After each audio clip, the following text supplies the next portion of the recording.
I'm fascinated.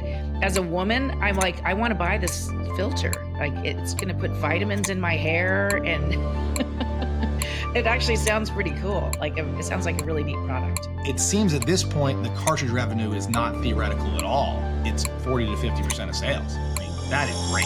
So Acquisitions Anonymous. Hello, another episode of Acquisitions Anonymous. We don't have 100% beard anymore. And thumbs downing on just the plus inventory line. Hello, ladies and gentlemen, boys and girls. Welcome back to another episode of Acquisitions Anonymous. This is the internet's #1 podcast on buying, selling, and operating small businesses.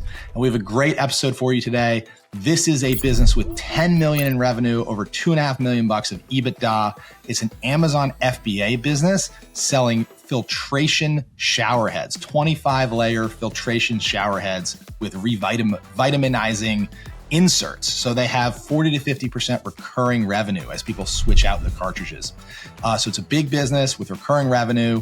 It's from the folks at Quiet Light. Heather and I have a really interesting chat. Obviously, we talk about the business, but we also talk about the whole tariff situation and how e-commerce sellers are responding to it. Heather also enlightens us about some changes in the new FBA lending SOP that came out last week. So really, really interesting episode touching on a lot of really different topics. I hope you'll enjoy this episode of Acquisitions Anonymous. Are you ready to take the leap into business ownership, but you don't know where to start? Well, look no further than Acquisition Lab, the premier resource for entrepreneurs seeking to buy their dream business. Founded by Harvard MBA and acquisition expert Walker Deibel, the lab is your fast track to success in the search, diligence, and acquisition process. With hands-on support, world-class resources, and a community of like-minded entrepreneurs, Acquisition Lab gives you the tools and confidence to navigate every step of the journey. And we're proud to call Walker and Chelsea, the lab's director, longtime friends of the podcast. They're passionate about helping entrepreneurs like you take the next big step. So don't wait to make your business ownership dream a reality. Visit acquisitionlab.com today to learn more and schedule your free consultation. And when you do, be sure to tell them the Acquisitions Anonymous podcast sent you. Hello, Heather. This is one of those days where we wasted 20 minutes just hanging out before hitting record. We're like, oh, wait, we're supposed to do an episode. Okay, let's do that. Yeah. This is one of my favorite things about this podcast, though, is this happens frequently. Like we get on Zoom, you and me or whatever subset of the co-hosts are doing that episode. And before you know it, like 15 minutes have gone by and people are like, someone press record. We can't just hang out all day. True, but it was fun. It was fun. Yeah. But we have a good e-commerce deal today that touches on some current events. And it is from our friends at Quiet Light Brokerage. So I think I can share it. If Heather, you want to read it. I'll start reading it while you put it up on the screen. So it's a 7-year-old Amazon FBA shower filter business with no seasonality because showers are apparently year round. Fantastic. At least for me. I don't know about you. And 25% net margins.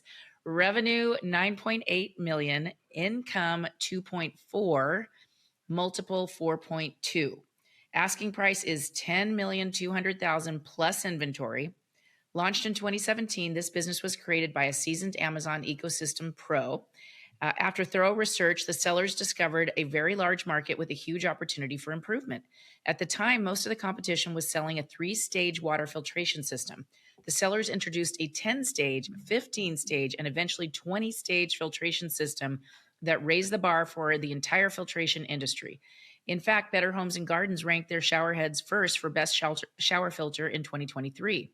One of the founders has a background in chemistry, which allowed them to test and ensure each filtration state is scientifically validated.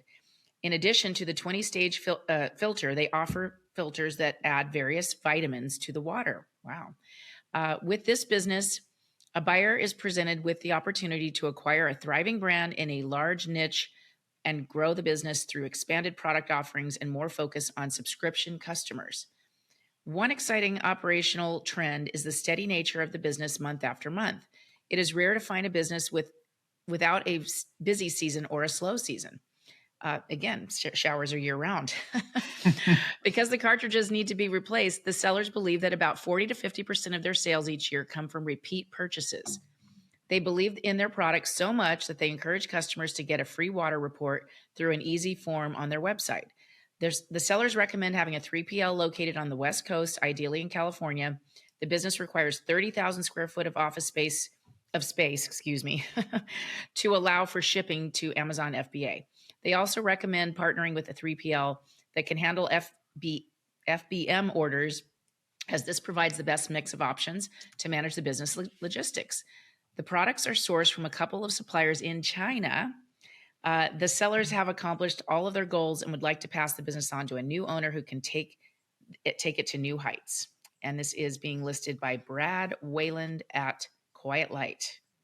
Wow, interesting. What do you think, Bill? Interesting. Shout out to Brad, listener of the pod. He might probably listen to this one. So this, I really want to do this one today because I think it's so interesting for so many reasons. So like to start with, like look at this business these people have built. It's 10 million in sales, $2.5 million a year of income. And people take showers every day. So steady state, right?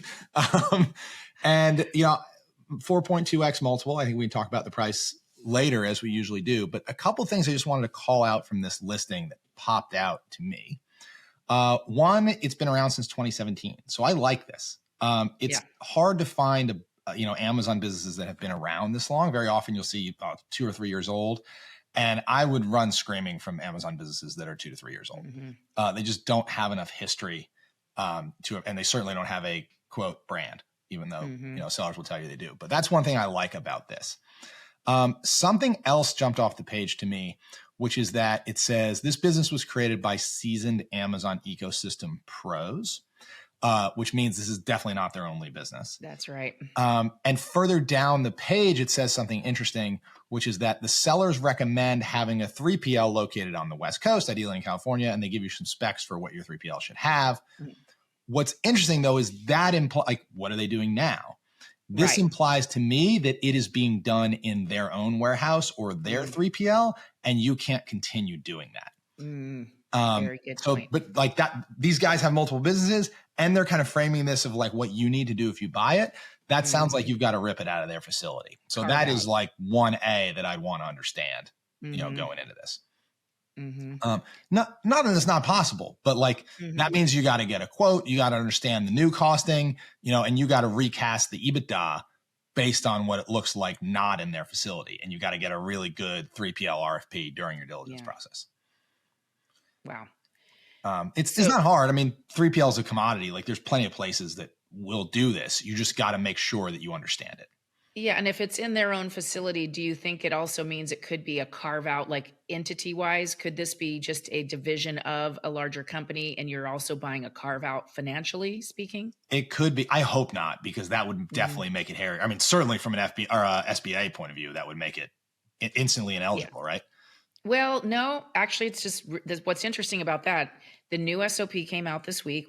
It was a exhausting week for me. Yeah. And also kind of scary, but it turned out fine.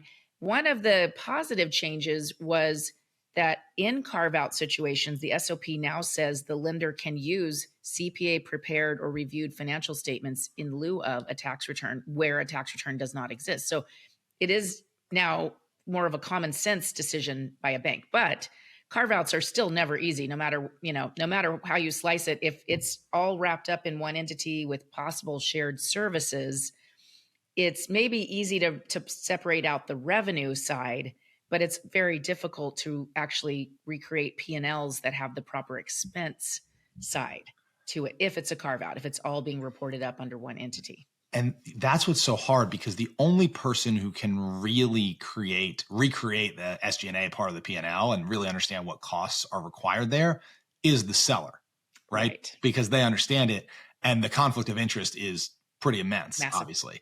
Yes. So requires really deep diligence by buyer to really understand what you need to run this business, and not just taking seller's word for it.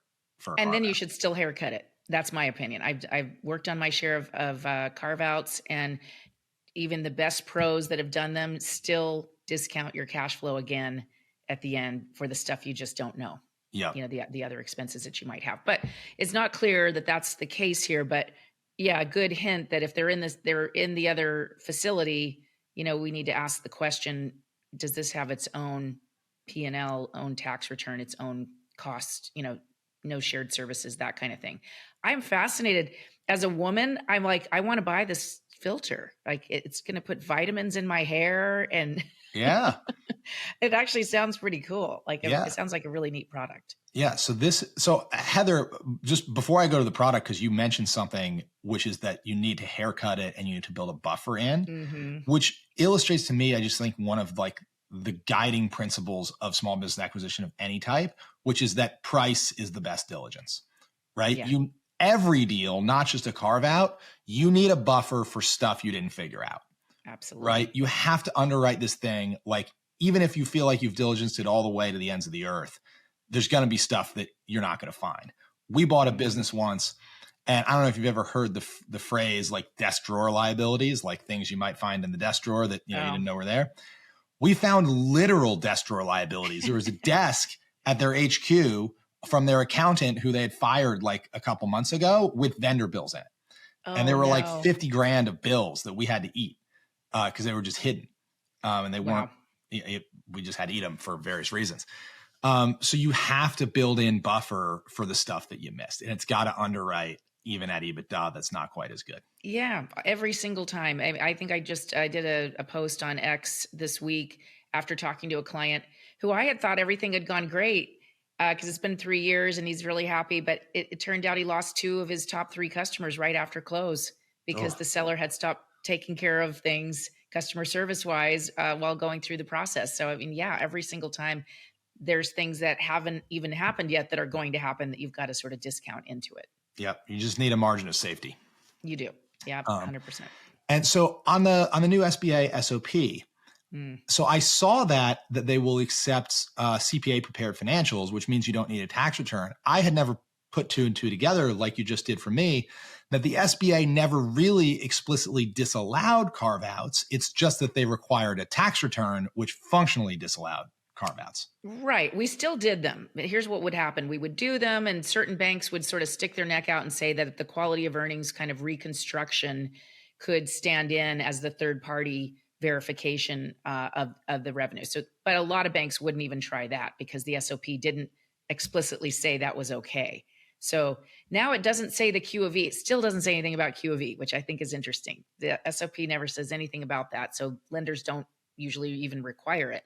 But at least it says in cases where you can't get a standalone tax return, you could use the CPA reviewed or prepared financials. So now you progress. have something to stand on where you can feel like a carve out is more within. Yeah, you're not taking this big risk that the SBA is going to second guess you if you have those. So I think that's progress. There were other things that weren't kind of took us back a couple years, like some of the new rules we got a couple years ago are gone now. But otherwise, I think it was an okay rewrite, not a big deal. That's great. So the product, Showerhead 10. I laughed when you were reading this listing because, first it was 10 stage, and then a 15 stage, then a 20 stage filtration system. And it felt to me like the razor blade model, like 3 blades, 5 blades, 10 blades, 1 more blade, 7 minute abs, I was sitting there thinking, 6 gosh, minute what's abs, in my hair? I need to get this stuff filtered out. Yeah. Yeah. So it's, it's just funny, but like that's consumer products in a nutshell, right? Like one more thing. Yeah. This whole industry has really taken off. It's gotten kind of trendy to have shower filters. This business, I think, was at the right place at the right time, or at the beginning of a trend. I think the trend has been going on long enough that I wouldn't say it's a fad. Fads go away quickly. Trends are kind of here to stay. You like to invest in trends. You want to run away from fads. I think this has been going on long enough that it does seem to be a trend. I love that it needs cartridges, that it needs consumable cartridges. It says 40 to 50%. Literally razor blade, right? It's literally razor blade down to the increasing number of blades. But I love that. And what's great too is this business has been around long enough to create the installed base that will buy your cartridges, right? If this is a 2-year-old business, even with the same razor blades model, the razor blades revenue is still a little bit theoretical. But it seems at this point, the cartridge revenue is not theoretical at all. It's 40 to 50% of sales. Yeah. I mean, that is great. Yeah. But there is one problem. What's your problem? Well, the suppliers in China. Yes, what a time to try to sell this business. Yeah, I mean, this was a great listing, 2 months ago. I don't know how long we've been going through this trade war discussion, but before that, what a great business. But now you've got to take a guess at a lot of things related to tariffs and what it's going to do to your price point and your supply chain in general. And how do you should people even try to buy a business like this right now? What do they do? Well, that's, I think, the key point. Like I like a lot of things about this business. But I don't know if at this moment in time on April of 2025, with the tariff and trade war situation as it is, I don't know if this is functionally in practice transactable at all. Mm-hmm. Because if you're buyer, right, you're terrified because you've got, as it stands right now, 145%, 200, I don't even know what the number is, 200% tariffs. I mean, an insane amount of tariffs, right? That if you're buyer, you've got to recast the financials as though those tariffs are permanent, Mm-hmm. right? Now, if you're a seller, you're just completely unwilling to accept that, right? Right. Because you're going, this is temporary, like these tariffs are going to come down. But the fact of the matter is nobody knows, right? Mm-hmm. Seller doesn't know, buyer doesn't know. Mm-hmm. And buyer has to underwrite it, as though they never go away. Otherwise, you're just straight up gambling. I mean, you might as well buy options or go to Vegas or something, right? Nobody knows what's coming out of Washington, D.C. Yeah. So the uncertainty creates such a bid-ask spread that it feels like until you have clarity on the tariffs, this business just doesn't transact. Hi, Heather here. When I'm not breaking down deals with these guys, I'm helping people get the right SBA loans for their business acquisitions. Because when you're buying a business, the best financing isn't one size fits all. There's the best rate, fastest to close, the specific loan structure that you need, or a little of all of those things. That's why my company, Viso Business Capital, works with over 30 different lenders to find you the best funding in less time and with less friction so you can focus on the deal. Sign up for a free live Q&A session on SBA loans at visocap.net. Then click Zoom sign up in the top right corner. That's visocap.net and click Zoom sign up. Yeah, I agree with you because you've also got to be underwritten by not just the buyer, but if the buyer's going to try to go forward, their financing partners, equity and debt, and they're going to be even more conservative, perhaps, about what's going to happen. It's interesting, like you said, no one knows what's going to happen, and it's a bet, it's a gamble. I wonder if we're going to end up, probably won't go on long enough for this, but some kind of derivatives or, futures market where someone else will take the other side of the bet and you could hedge some of these tariff situations. Man, I don't like some sort of actual contract where you can buy based on like a swap. Yeah. Yeah. Well, so I know you can actually gamble on it on some of the prediction markets already. Yeah, right. Yeah. That's what I was thinking of. Polymarket, right? Mm-hmm. Kalshi is the one that's actually you're allowed to do. Polymarket, it's crypto, and I think U.S. citizens are not supposed to do it, et cetera. But Polymarket is the deepest prediction market. Mm-hmm. But I think there are issues with it if you were like actually trying to use it to hedge real business exposure. Yeah. But Kalshi is the only prediction market that is credentialed and certified and U.S. citizens can use. And I know it's Kalshi. I think you say Kalshi, but anyway, like I know they have markets on trade war, tariffs by country, all that stuff. So, I mean, that being said though, like even still, like how do you figure out at what tariff rate you want to hedge to? Like, do you want to lock in and assume 25% tariff? Yeah. And like for how long? Forever? I still think it's hard to hedge. Yeah. I'm sure it's very hard to hedge, but it's just kind of a thought that popped into my mind. Like that's about the only way you could go forward is if you had some kind of hedge. Yeah. Regardless of which way it went. But you just got to have balls of steel to buy this business as a buyer right now because you just have no idea. And I mean, seller, and this is the thing that's really tough for seller, right? I think it's just bad timing because they're probably thinking of selling their business long before, this month. It's a fresh listing on Quiet Light's website. Business has been around for 7 years, right? They built a really great business, 40, 50% repeat revenue. And they're like, this is our year to sell. And then all of a sudden, boom. And not only does it like materially impact their business, it also functionally freezes the market to sell their business. Yep. So I really feel for the sellers here. You know, if I'm trying to do this deal, like if I want to do this deal, is there some world where you diligence everything else and you like get to the finish line and wait? You know, like you get totally comfortable with everything else. You get it fully underwritten, like assuming that the tariffs are removed, and you basically just stand there at the finish line waiting for clarity. You could. I mean, but time kills deals, and that's the problem. You invest a lot of your your time and your money in hurrying up and wait, and then as you're waiting, so many more things can come along to kill the deal. Yeah.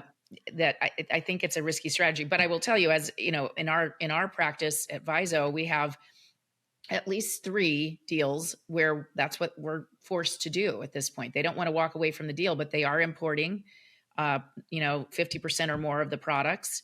And so we just have to kind of stand still and see if, time kind of works that out and we can keep moving forward with the deal. So there's a lot that kind of just got caught in that we're already under LOI, already in some stage of the process when this happened. Yeah, it's tough. I mean, maybe you could sort of structure some sort of, you underwrite it as though the tariffs are permanent, and you underwrite it as though the tariffs go away, and you underwrite it at some middle case. Yeah. And you put some amount you value it all 3 ways, right? Mm-hmm. And then you put the gap between no tariffs and full tariffs in an escrow account for 2 years. And then you release it on certain dates based on the tariff. I mean, you could try to structure something like that, but all of these things are possible, but getting agreement on them is going to be the hardest thing. Yeah. 100%. Closing the bid-ask spread and getting both parties to agree what's fair. That's why this is so hard to transact, not because you can't logistically do it. Yeah. Now, can a business like this can they onshore their manufacturing of this product, or is it just too hard to tell? I mean, I don't know this niche, but I have talked to a ton of my entrepreneur e-commerce friends over the last month or two. And the problem is, like, for huge sections of all the things that are imported from China, we just don't have the supply chain to make them here at all, really. So it would be a years-long process with uncertainty of how much it would even cost at the end. Well, and that's the problem, and not to get on a soapbox here, like that's the problem with the implementation of all of these tariffs is, right. Okay, let's say I do want to reshore. I'm a manufacturer and I want to make it in America. It's a multi-million-dollar investment to build a U.S. factory, right? And multi-year investment. But I don't know if the tariffs go poof in 3 months, and now I've got a factory in the U.S. that I don't need at all. Yeah. So without certainty, like, you can't reshore anything. And fact of the matter is, regardless of what Trump does, in 3.5 more years, he's not going to be president. And the timeline to build a factory can be 3 years. So, like, who breaks ground on anything, based on tariffs that are done by executive order? Yeah. That's the problem, right? I agree. As a lender, we know how long projects can take, and you've got to have certainty to make investments. Right. And that, I mean, I digress, but the original question was, like, can you reshore this? In general, the answer is either literally no, not possible, supply chain doesn't exist, or practically no, because my COGS are triple. Yeah. Right. And when you think about, like, what tariffs are meant to equalize the cost of doing it there and the cost of doing it here. Right. So when you think about it, like, the Chinese price plus the tariffs is a pretty good guide for probably what the U.S. price is going to be. Mm-hmm. Right. And so either way, if you're going to import and pay the tariff or reshore it, you kind of don't dodge the cost increase. Right. Either way, it's just kind of fundamentally And true. onshoring is more difficult because you have a long process to even get there, but you are still going to have the same price point. Is your customer going to keep buying? Right. So onshoring doesn't fix your tariff problem. It just, instead of paying tariffs, you just pay a higher cost of goods. You still have your margin profile is permanently altered. So it's not really, either way, it's either literally not possible or it's practically not possible without jacking the price up to the consumer substantially. I have also talked to, I mean, if you'll want to entertain a digression around things people are doing to dodge these tariffs in e-commerce world, I think it might be interesting to some of our listeners. So I have talked to a ton of people over the last month or two, and I'm not saying anybody's doing this, but these are the things that are being talked about. There is a term of art in importing called substantial transformation. So a substantial transformation is like if you have steel and you convert it into, a car door, like you have transformed it from steel to a car door. If you take something and you put a label on it, you've not fundamentally changed its nature. You've not substantially transformed it. And so you don't change the country of origin. So there are a lot of people, and especially Chinese sellers, who are beyond the long arm of Uncle Sam, where they will just ship stuff to Malaysia or wherever, a lower traffic country, and then ship it from Malaysia to the United States and lie on the customs paperwork. And say it was substantially transformed. Say it was substantially transformed in Malaysia when they didn't do anything at all to it. Right. But a lot of people are trying to figure out what is the threshold for substantial transformation.